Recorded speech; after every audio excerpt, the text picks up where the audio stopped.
처럼 이렇게 시간이 안 가는지 정말 버스 안에서 going 이불 속에서 going 언제나 너에게 going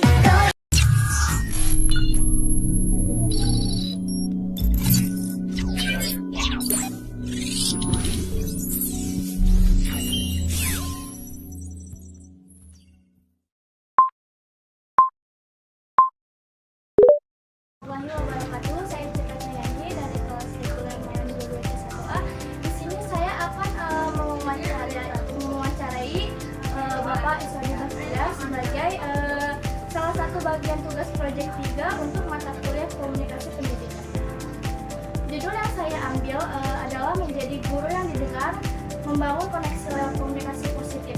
Tujuannya adalah untuk menggali secara langsung pengalaman guru dalam membangun komunikasi yang efektif dan edukatif bersama siswa, terutama di lingkungan pendidikan ya. Saya mewawancarai bernama Bapak siapa? Pak Iswadi Basria SPD. Seorang guru kelas atau mata pelajaran? Bapak memegang mapel Apa ya Pak? Mapel apa? bahasa Inggris.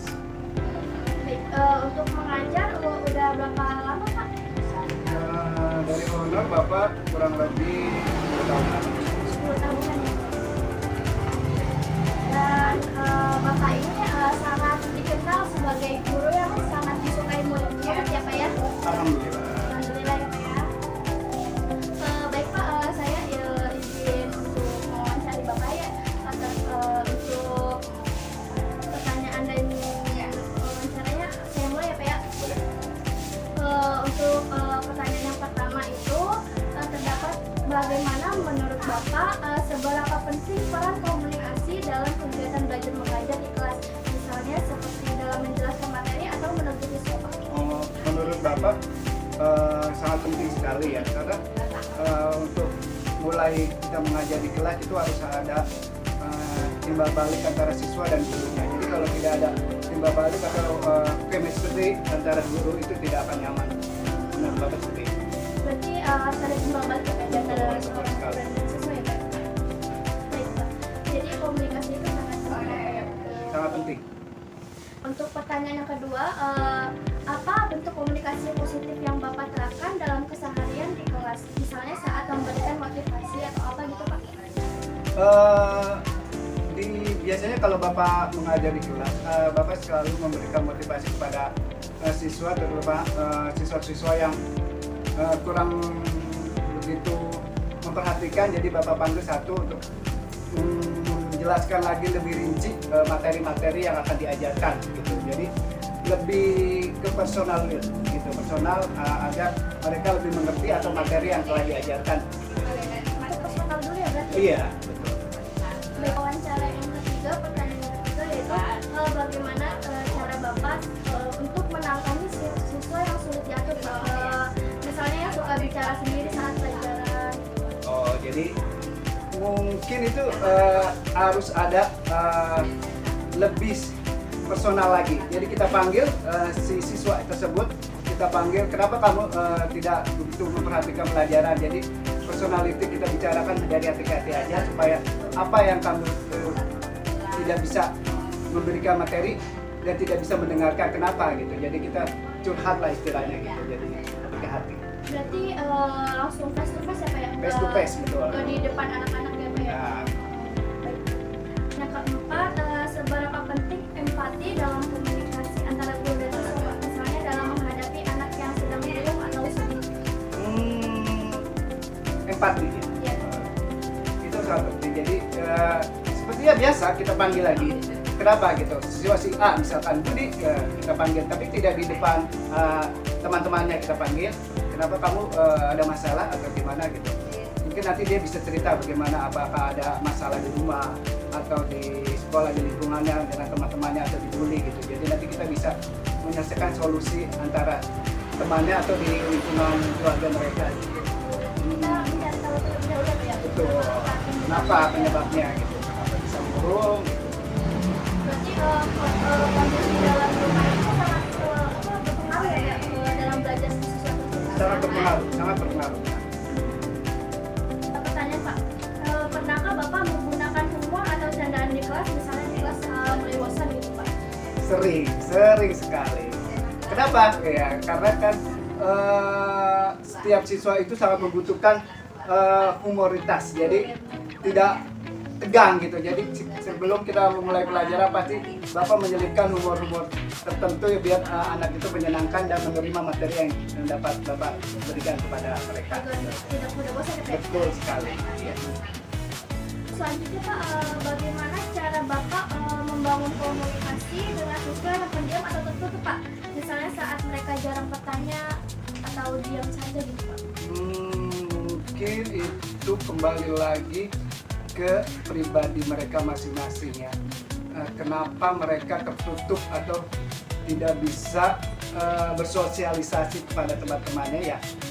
Kembali lagi kita panggil, kita berdiskusi antara dari kata kita bilang kita face to face lagi, kenapa bisa terjadi seperti itu? Berarti dicari tahu dulu ya Pak ya? Cari tahu permasalahannya. Pak, di sini terdapat ada tantangan ya Pak ya? Setiap kita menghadapi murid pasti ada tantangannya masing-masing ya Pak ya? Apa tantangan Bapak, apa Bapak yang rasakan dalam membangun komunikasi dengan siswa saat ini Pak? Misalnya karena pengaruh gadget atau media sosial ya Pak ya? Kan sekarang kan sangat marak sekali ya Pak ya tentang gadget dan media sosial itu. Pengaruh gadget itu memang ada dampak positif dan negatif menurut Bapak ya. Kalau dampak negatifnya yaitu mungkin anak atau siswa itu kurang berkonsentrasi ya dalam pelajaran. Tapi dampak positifnya juga banyak.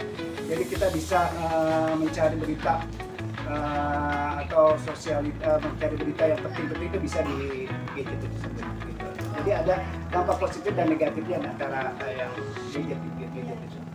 Pertanyaan yang selanjutnya, bagaimana Bapak melibatkan komunikasi dua kali di kelas Pak? Misalnya dalam kegiatan tanya jawab atau diskusi? Biasanya itu mempunyai dua-duanya Bapak lakukan ya, tanya jawab dan diskusi. Karena dua-duanya itu sangat penting ya menurut Bapak, diskusi maupun tanya jawab, karena sangat berkaitan menurut Bapak seperti itu. Bagaimana Pak kalau misalkan mereka tuh pengen nanya tapi takut salah Pak? Ya itu biasanya kebanyakan seperti itu ya, siswa memang jadi ingin bertanya tapi takut salah. Ya itulah dampak yang harus ditingkatkan. Kenapa seperti itu gitu ya, anak itu seperti itu harus lebih banyak dicoba aja gitu. Mau betul atau salah kita coba aja gitu. Pertanyaan selanjutnya ya Pak ya. Pernahkah Bapak merasa tidak didengarkan oleh siswa Pak? Jika iya, bagaimana mengatasinya Pak? Kadang-kadang juga karena mungkin kembali dari kita ngasih materinya sangat tidak nyaman untuk para siswanya juga. Jadi para siswa susah mendengarkan materi yang kita berikan mungkin, tapi itu tidak terlalu sering. Pertanyaan terakhir ya Pak ya, apa pesan Bapak untuk guru-guru muda agar bisa membangun komunikasi yang baik dan dididik siswa Pak? Misalnya dalam pendekatan pertama kali mengajar itu apa? Pesan Bapak untuk guru-guru muda untuk menjelaskan materi jangan langsung memberikan materi langsung, harus melalui pendekatan kepada siswa agar mereka lebih dekat kepada kita, lalu kita melakukan materi yang kita berikan. Baik Pak, terima kasih. Itu saja Pak pertanyaan dari saya Pak. Jadi dari wawancara ini saya belajar bahwa menjadi guru yang didengar bukan hanya soal berbicara dengan keras atau memberi perintah ya Pak ya, tetapi tentang bagaimana membangun hubungan melalui komunikasi yang hangat, positif, dan penuh empati. Guru perlu menjadi pendengar yang baik, peka terhadap emosi siswa, dan mampu menyesuaikan gaya komunikasinya ya Pak ya. Jadi dengan adanya komunikasi yang positif, guru tidak hanya menyampaikan pelajaran, tapi juga dapat menginspirasi, menenangkan, dan menanamkan nilai kehidupan pada murid-murid. Baik Pak, terima kasih ya Pak. Sekian dari wawancara saya. Kurang lebihnya mohon maaf. Wassalamualaikum warahmatullahi wabarakatuh.